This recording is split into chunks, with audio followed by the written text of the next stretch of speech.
Which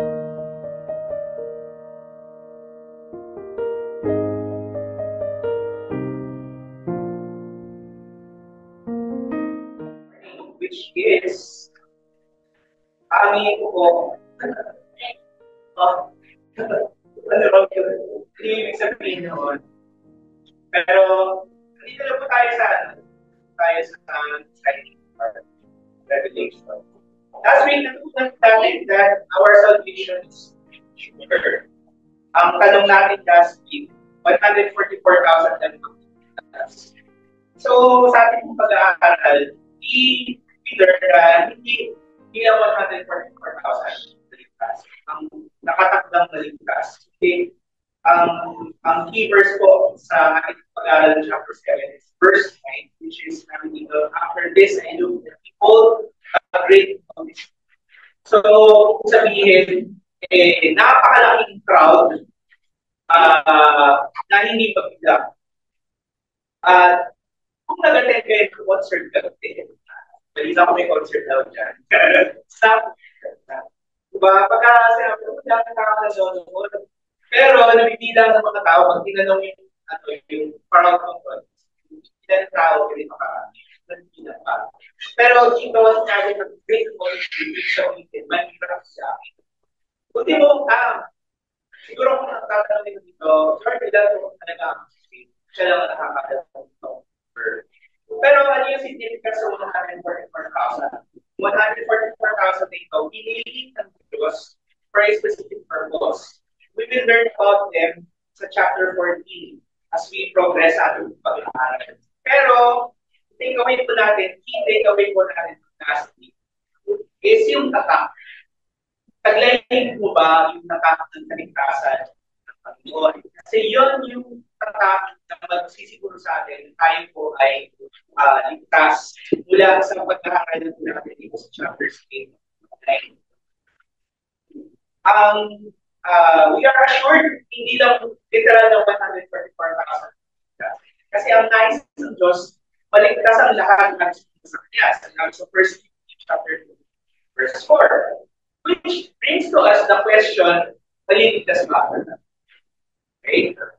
So, we come to Revelation 8 and 9. Ang ating pong pangalanan ng pag-aaral today is, God is our refuge. Ano ba yung refuge?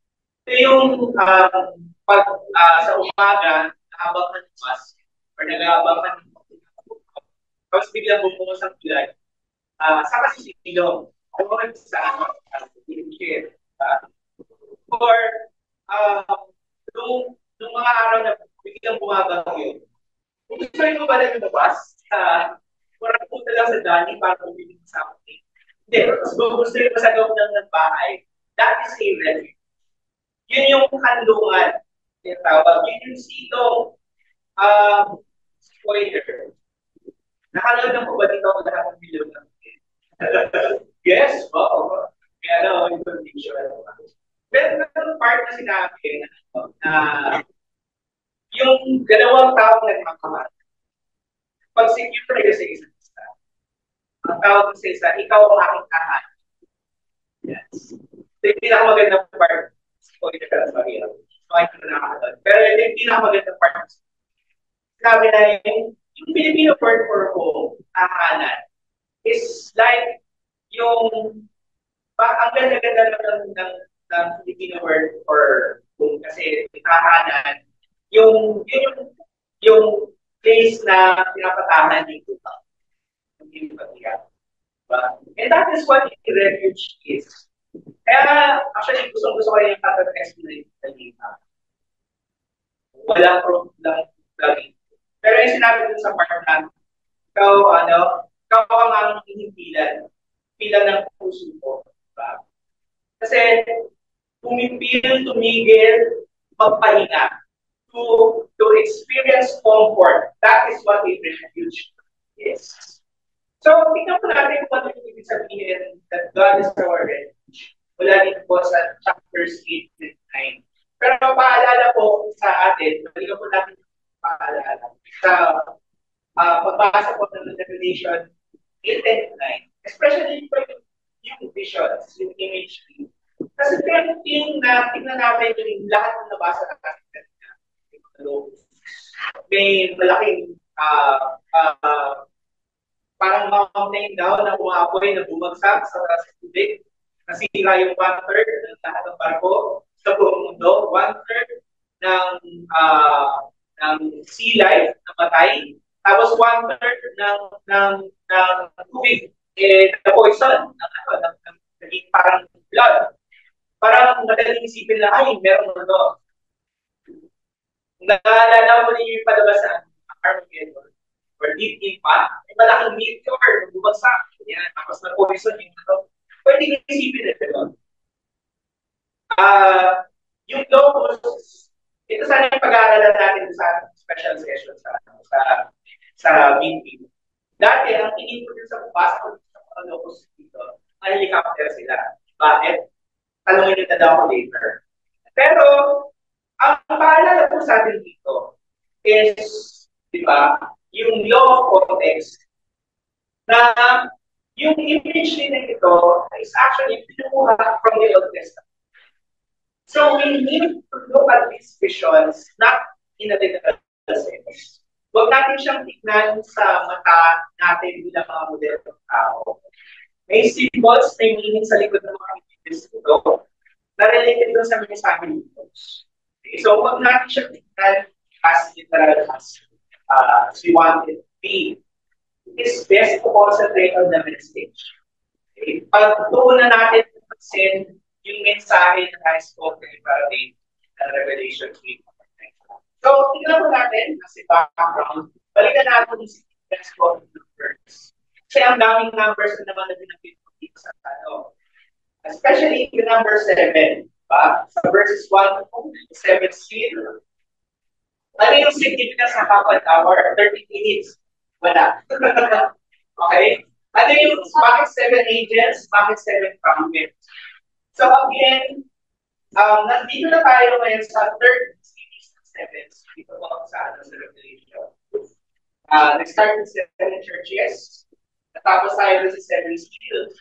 Tapos ngayon, panibagong series naman, 7 trumpets.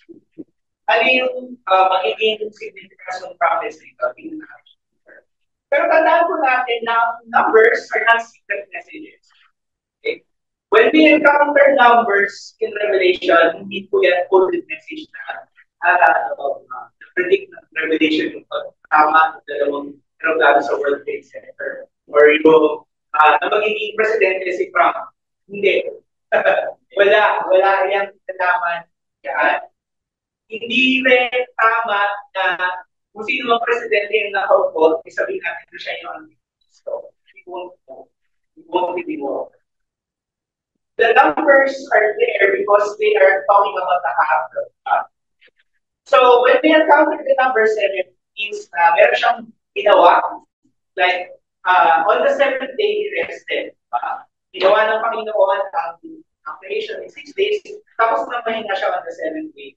Hindi ibig sabihin na ng Diyos ay nakapagod. It is that his work was completed.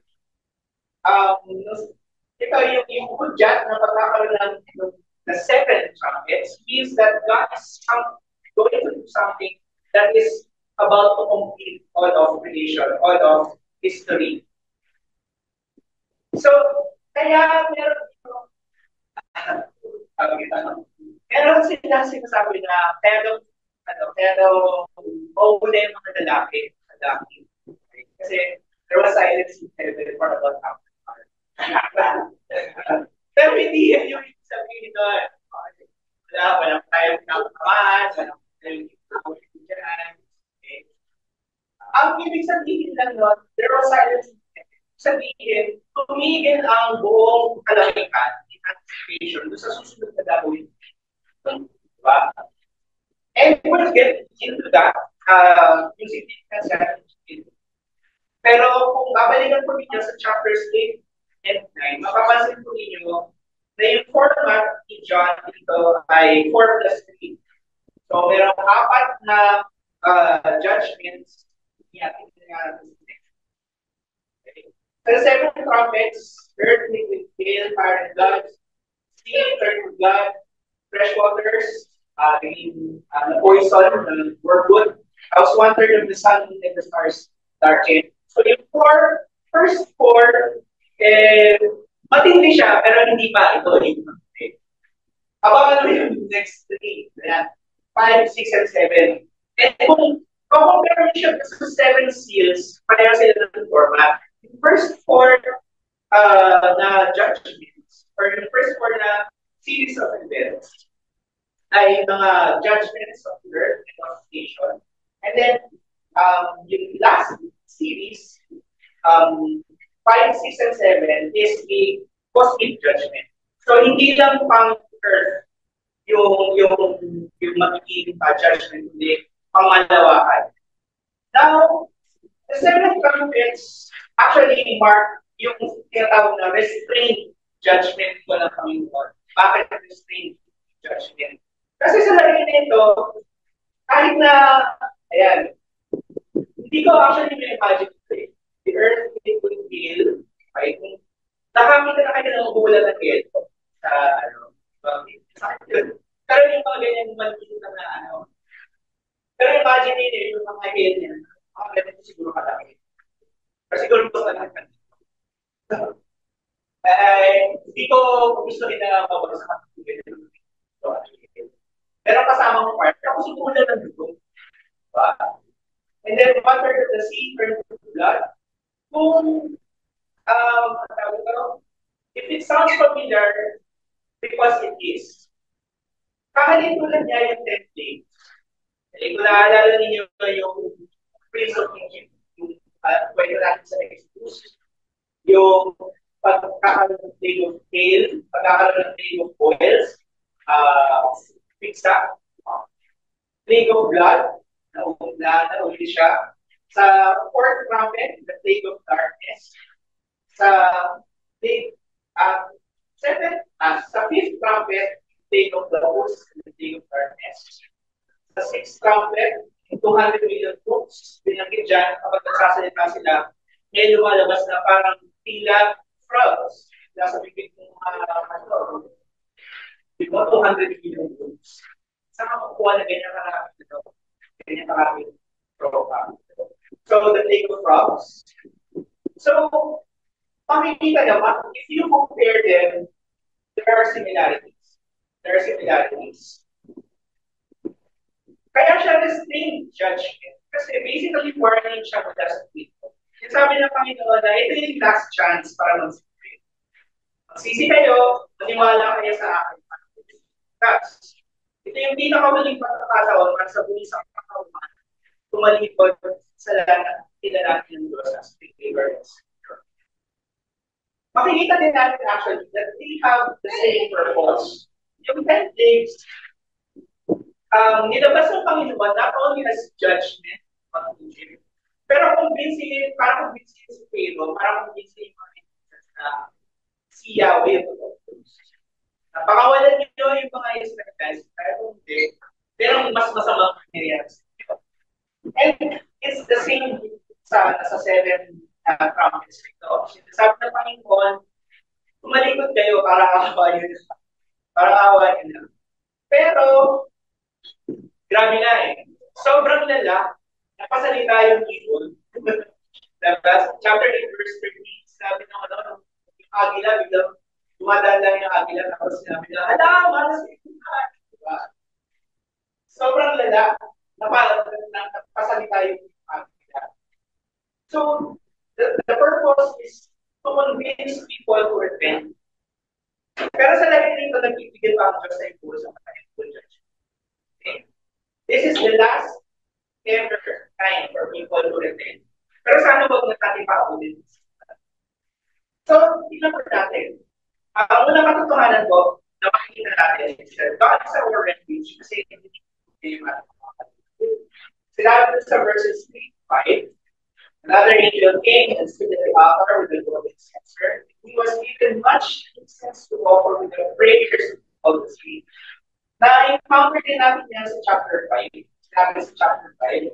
When he had taken the scroll, the 4 living pictures, and the 24 elders fell down before the Lamb, each holding a harp and golden bowls full of incense, which are the prayers of the saints. Hindi ito yung saints na alam natin. Yung saints dito represents all believers. Lahat ng naniniwala kay Kristo, lahat ng sumusunod sa Kanya. And hindi ito yung mga saints na pagdasalan natin.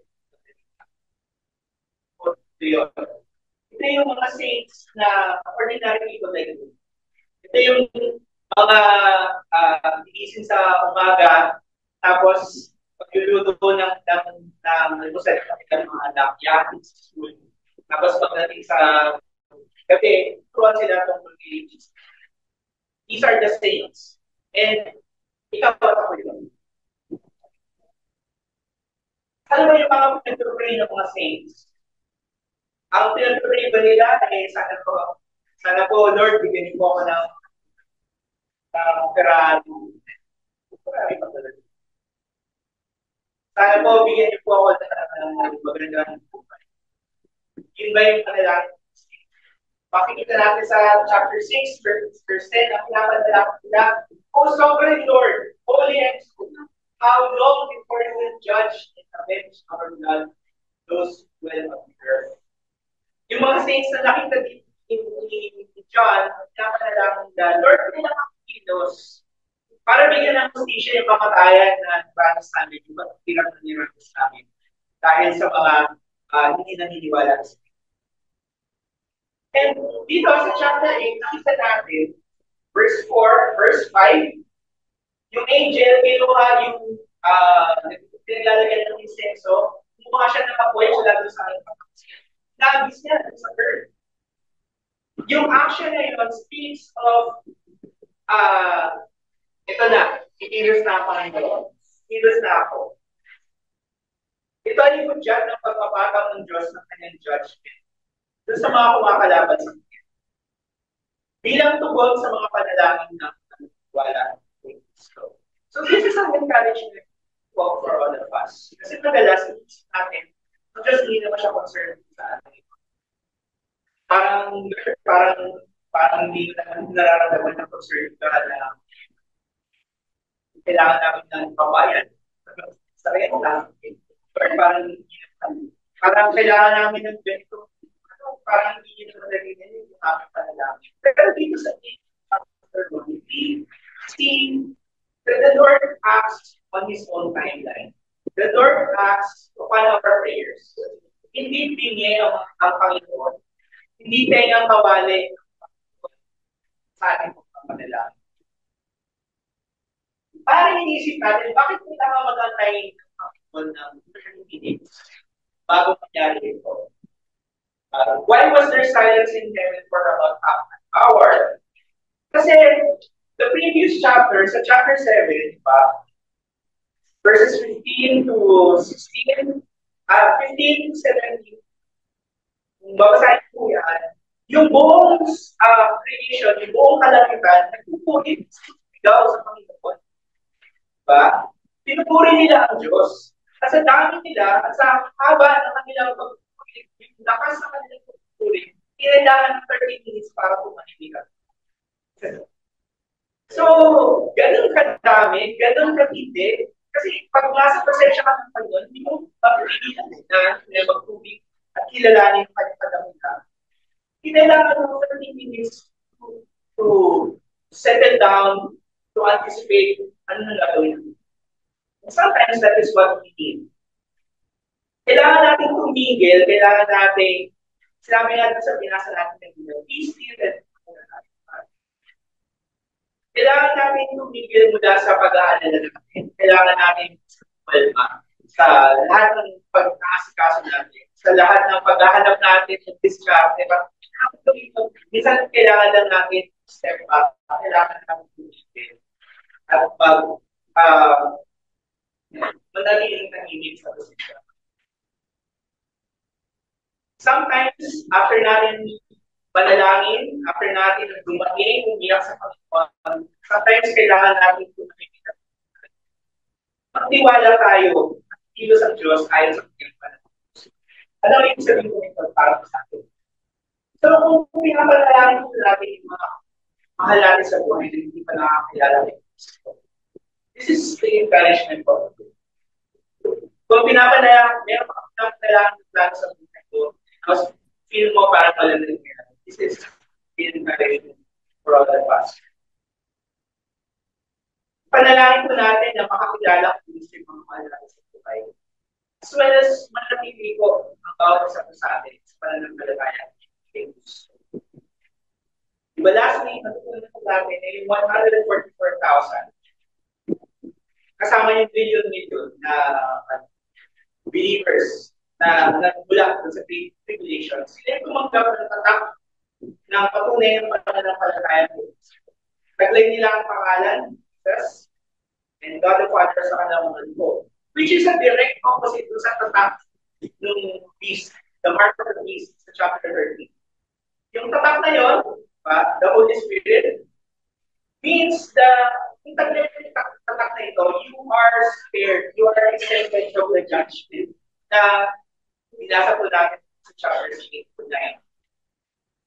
So therefore, yung mga taong apektado dito sa mga pangyayari sa chapter 8 to 9, kasi kung ikaw ay naniniwala kay Kristo, hindi mo dadanasin ito. You are saved from that. However, kung meron tayo, dapat na ikabahala siguro sa ito, yung mga hindi pa naniniwala kay Kristo, they will experience this.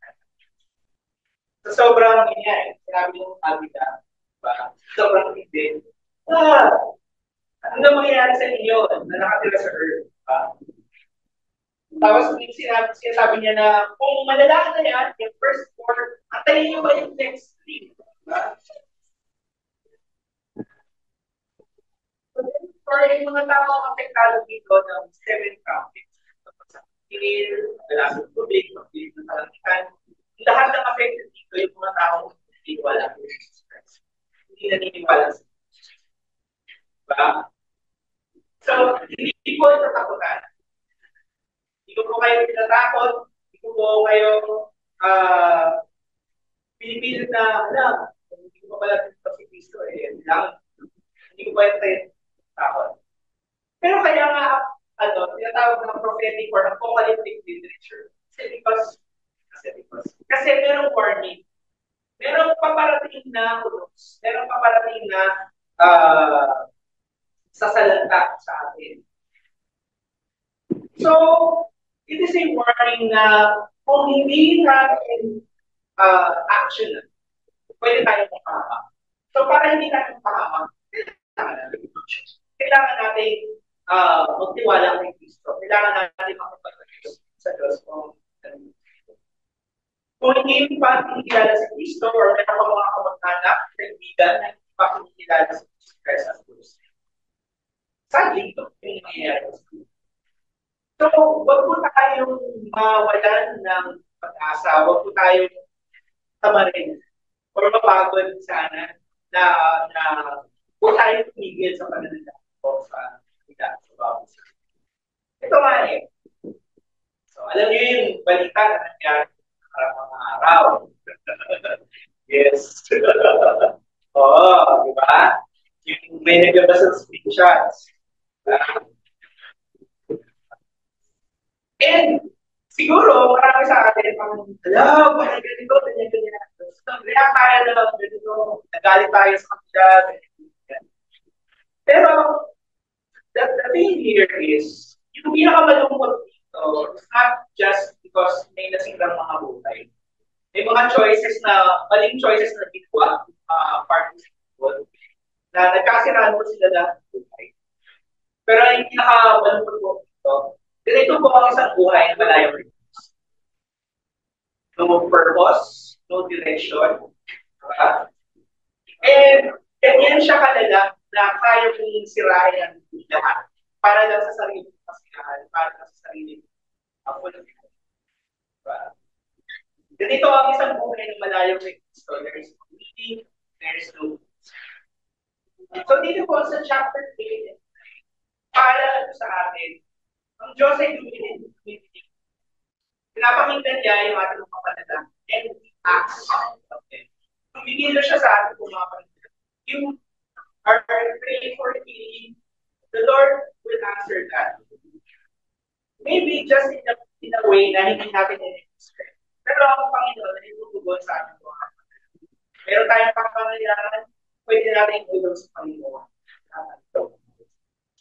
Kung meron tayong mga mahal sa buhay na hindi pa naniniwala ka ng Kristo, panalangin mo natin sila. Panalangin din po natin ang bawat isang dito.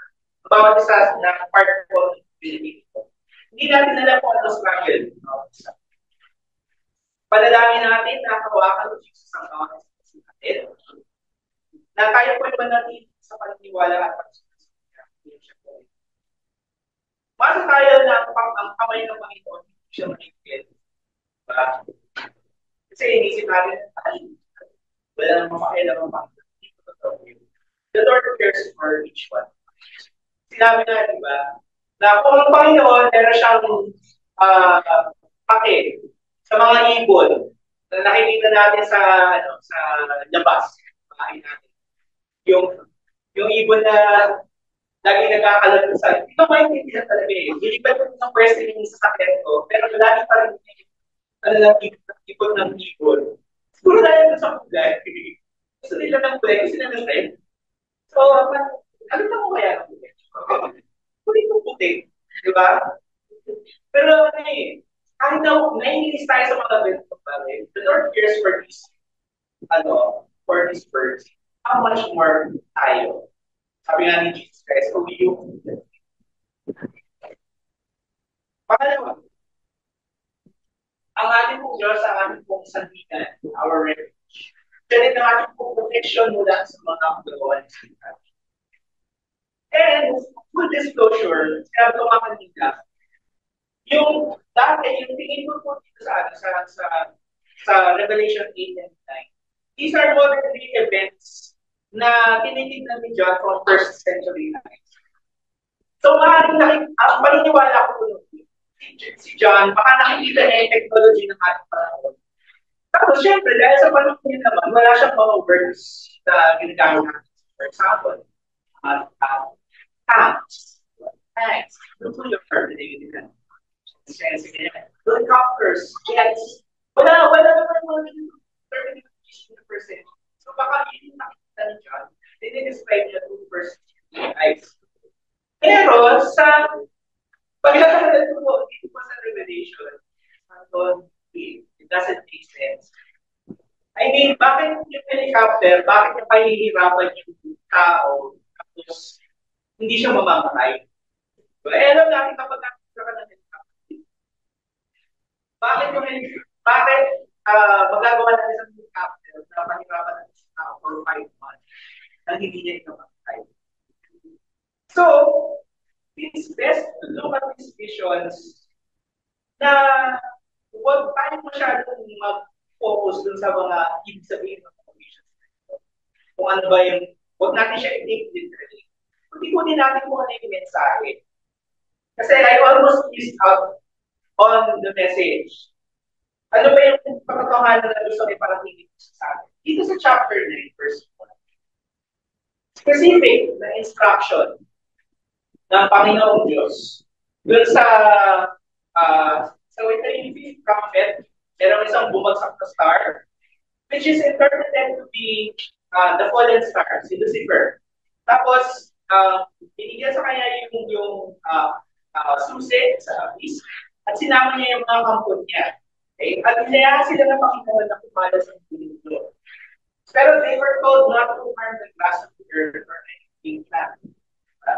So yung descriptions dito sa chapter 3, actually descriptions, not literal descriptions, kundi kung ano yung kanilang mga kakayanan. Mabilis silang kumilos, and then hindi nila sinasanto, wala silang sinasanto. Okay? Pero, ang nakakaligas ko, ay ba ito? Sino yung inaatake nila? Only those people who do not have the seal of God. So, ibig sabihin, ang inaatake nito mga kampamento sa talas, ay yung mga kampamento nila. Gets nyo yung significance? Na kapag hindi ka kakampi ng Diyos, ikaw ay kakampi ni Satan. Pero ang inaatake ni Satan, yung mga kakampi niya. So ano yung sense na hindi na naman ako maniniwala sa Panginoon. I do not believe in God. I believe in myself. I believe in may mga tao na worship kay Satan. May mga satanista na tinawag. Pero sino kung sisira sa kanila, kung sinasabay. Diba? Malinaw dito sa verse 4 na pinayagan ng Diyos yung pag-atake ni Satan. Sa mga hindi nagtataglay ng tatak ng pangalan ni Jesus Christ. And they were to undergo torment. Papahirapan sila for 5 months to the point na gusto nila mamatay pero hindi nila matampo yung mamatay. And it gets even worse when we get to the 6th prophet, verse 13. 200 million demons unleashed all over the earth. Grabe. And ano yung effect niya, net effect niya? 1/3 of the population. Isip natin na 1/3 of mankind was killed. Parang iniisip na natin na ganyan. Pero think about it, ilan ang billion na people sa buong mundo ngayon? Ang 8 billion? 1/3 noon. So around almost 3 billion people. Mamatay lang ng isang ganun. And yung 3 billion people na yan, wala na silang pagkakataon to end. 3 billion people in a snap condemned to an eternity away from God. At sino may kasalanan? Si Satan. Tinrendo sila lahat. Si Satan, yun yung kanyang nature. Tatrendoin niya kung sino man yung gusto niya na tayo ay tumayo sa Diyos. Pero in the end, dahil alam ni Satan that he is condemned to eternity, to spend eternity away from the Lord's presence. Sabihin ng ni Satan, lockdown na ito. Kung ang creation ay, ang mga tao ay pinamamalaki ng Panginoon as the pinnacle of all creation, nadamay ko yan. Sisirahin ko kayo. So, God is our refuge mula sa ginagawa ng Satan. Once you see mula sa kagagawa ng Satan, we have to be right with God.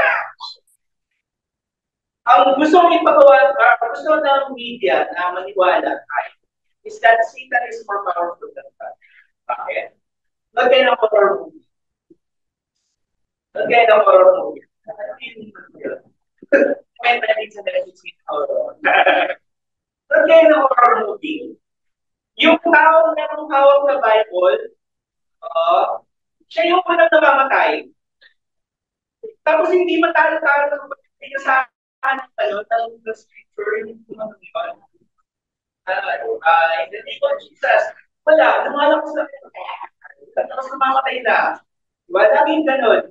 Kasi yun yung gusto ng mundo na maniwala tayo. Kasi Jesus hindi siya malakas. That He is outdated. That He is a story of the past. Pero, pati nga actually sa mga crime movies, diba? Yung tao nagre-represent sa Diyos, hindi ko ako nagmamamatay. Pero dito sa Revelation, pati namamatay tayo, authority of Satan, he can only go as far as the Lord allows you. Para siya, na yung tali niya, hanggang dito ka lang. Hindi ka pwede lumumpas ka. So, dito sa chapter 9, binigyan si Satan ng authority na panilaban ng Diyos. Pero, pinapakala na sila ng Diyos ayon sa Diyos. This is true that we can lean on and we can hold on. Ang pinaka-refuge natin mula kay Satan, sino? God is. Siguraduhin natin na taglay natin yung ng pangalan ng Diyos. Taglay natin yung presensya ng Holy Spirit. And when we say na nagtitiwala tayo sa Diyos, hindi malapit ang tayo sa Diyos. Dalas ganun tayo eh. Okay po tayo, enjoy, tapos wala. Pag nagkakatigisan lang, na natin, na lang. Pero hindi ko gano'n na paniniwala. To believe in Christ is charging our life. So, again, ilinaw ko, hindi po tayo nag-feel so, hindi bawal ang mag-enjoy ang pag-Kristyano. Pero, yung mga life choices natin, mga ginagawa natin sa araw, when we believe in Christ, dapat yung mga ginagawa natin, pointed towards faith in Christ. This means pagkalito sa kasalanan, pagsunod sa mga commands. Pangatlo, pangatlo po, God is our refuge. Nasa judgment, tiyak na hapon niya. God's judgment is sure. Okay? So again, hindi ito takutan. Hindi ito, hindi ito pananakot po sa mga sa atin. Revelation is not here to scare us. But it is a warning para sa mga magbabasa ito na ating Diyos. Siya po ay banal, siya po ay katarungan. Yung kanyang paghahatol, sure na dadating. Yung katotohanan ito, ito na siya ay encouragement ko para po sa atin. Diba? Kung kayo po ay nakakaranas, gaya po dun sa mga binasa natin sa Psalms, ng pag-iirap ng mga persecution mula sa mga tao sa paligid natin. Ito po yung ating po pinangahawakan ng mga pamahan. That God will execute this judgment. Ayun nga eh, mga politiko, mga celebrities, kapag sinabi niya, sinabihan naman ng ganyan, huwag niyo akong i-judge. Only God can judge you. Sigurado ako sigurado. Ganito ang judgment ng Panginoon. By these 3 days, after all mankind was killed,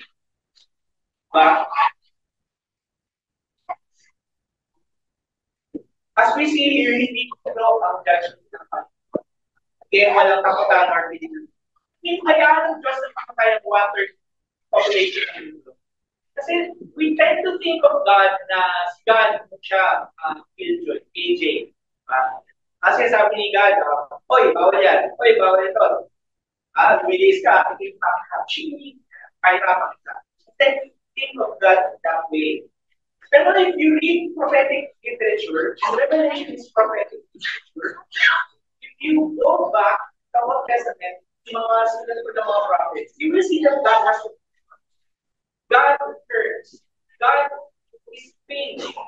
Kapag nakikita niya yung mga anak niya na lumalaki sa siya.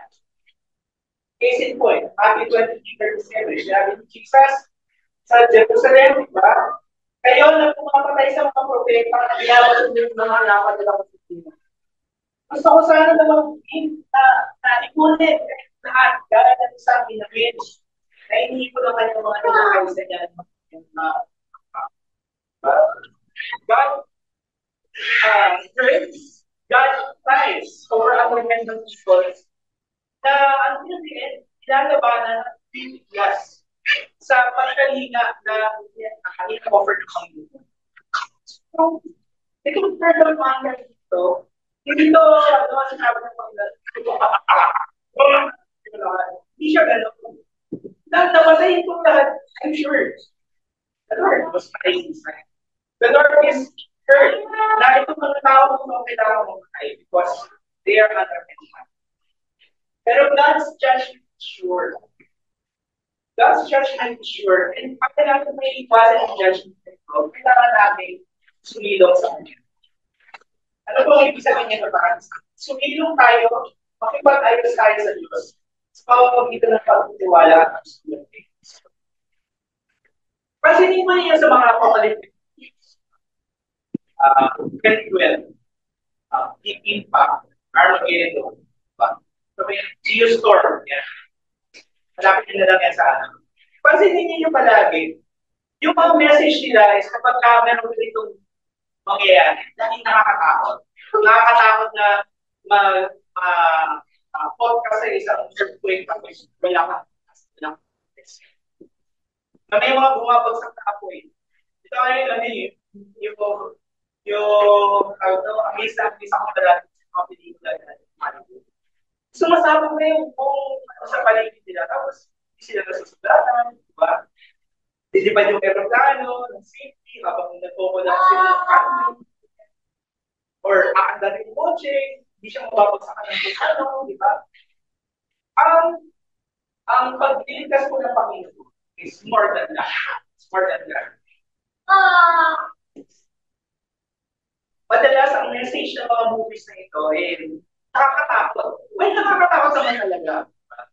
Pero alam mo natin kung anong mas nakakatakot at mas nakakalungkot is to experience eternity na malayo ko sa Diyos.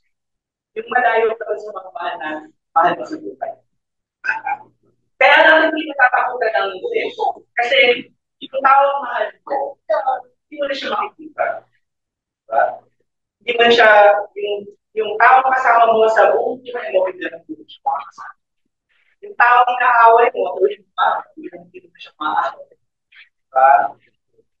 Hindi mo alam kung paano mag-move on when a part of you that has been a part, someone has been a part of you for so long, bigla siyang wala. Diba? Pero kay Kristo, ang kamatayan is a change of address. Pag-alis mula sa buhay na ito that is imperfect, and continuing life eternal in the presence of God. Kaya kung wala ka kay Kristo, you are destined eternally separated. Bakit tayo ng pag-asa that we are in the presence of God kahit na tayo ay nagkakamali pa? Dahil taglay natin yung righteousness that is in Christ. Yun po yung pag-asa na pwede natin panghawakan, hindi dahil sa mabait ako, hindi dahil sa nagpapastor ako sa Joy in Christ, hindi dahil sa kabisado ko lahat ng Bible verses. But it is only because of the righteousness of Christ. So Revelation is a warning for us. Sabi sa verse 20, the best of mankind for not to get mistakes, not repent of the words of your face. Kahit na pinakita ng Panginoon na hindi kaya kong gawin, ito yung kaya kong sirain sa buong. Kahit na ito yung kaya kong gawin sa yung mga tao, hindi na pangahawakan ng ito. Hindi kami maniniwala sa ito. They were still rebelling against God. And this is a warning for us. Na kung hindi tayo babalik sa Panginoon, however, it is also an invitation. It's a warning, but it's also an invitation to us. Na dahil sa Panginoon, sinilong tayo gaya ng pinakay sa ilalim ng pakpak ng kanyang nanay. For us to be saved from judgment, tayo po ay sumilong umandong sa ating Panginoon sa pamamagitan ng paniniwala. Pagtitiwala, pagsunod kay Jesus Christ. Ito po yung book na ino-offer sa atin. Na hanggang hindi pa tumutunog yung mga trumpeta ng panghahatol, promise of judgment, may pag-asa pa. May pagkakataon pa na makipag-face tayo sa Diyos. Pamamagitan ng pagtitiwala, pagsunod sa Panginoon. Balik tayo sa dito sa Psalm 46 verse 1. Pinasa natin ito ang God is our refuge and a very present help. Madalas, naalala ko ang team verse ito ng Islamic UPS. Nire-recite naman siya kapag merong problema, nire-recite natin ito to encourage ourselves. Pag merong mas dumarating, literal na bagyo or figurative, symbolic na bagyo sa ating po. But in the context of Revelation 8, we see layo pala ng pag-isip ng Sasar Torah na ang Panginoon hindi lang po ang ating refuge, hindi lang po ang ating tahanan in times of stress, in times of problems, kundi ang Panginoon ang ating pong refuge mula sa judgment. Sabi nila sa Psalm 46 in some next verses, di ba? Though the earth gives way, yet will I trust in the Lord. God is our refuge and strength sa gitna ng problema, sa gitna ng kalamidad, sa gitna ng tragedya, but He is more than that. Ang Diyos ang ating pong kanlungan, siya yung ating safe place, siya yung ating tahanan. Hindi ibig sabihin na hindi na tayo makakaranas ng redemption. Pero sa ating Diyos, we are safe from judgment because He is our refuge. Kapag katotohanan ito, ito yung dapat na panghawakan ko natin. Ito yung dapat na magbigay sa atin ng peace and joy para po sa pagkarawan.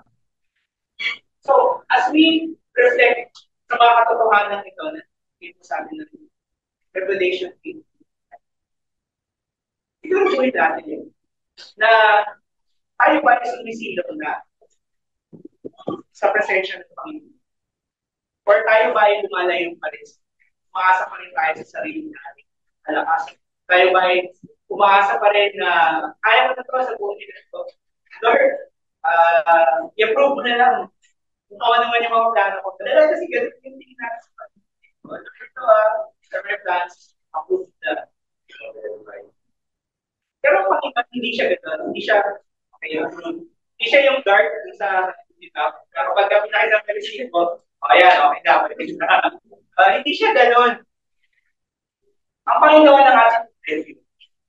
Ibig sabihin, pwede tayong pumasa sa Kanya, pwede natin ipagkatiwala kay Tara na, sumilong tayo sa presensya ng ating Diyos. Makakasiguro tayo na hindi tayo mababayaan. Ito po yung siguraduhin na naligtas tayo maglang sa pagkain. Sinabi sa verse 1, God is our refuge and strength, a very present help in time of trouble. God is our refuge, hindi lang para sa mga pagsubok natin sa bawat araw, kundi mula sa judgment na nakalaan para sa lahat ng awit. So, may implikasyon ang warning sa atin. Kumain tayo, makipagkais tayo kay Kristo. Pang maranasan natin, walang hanggang kapayapaan. Nalagay.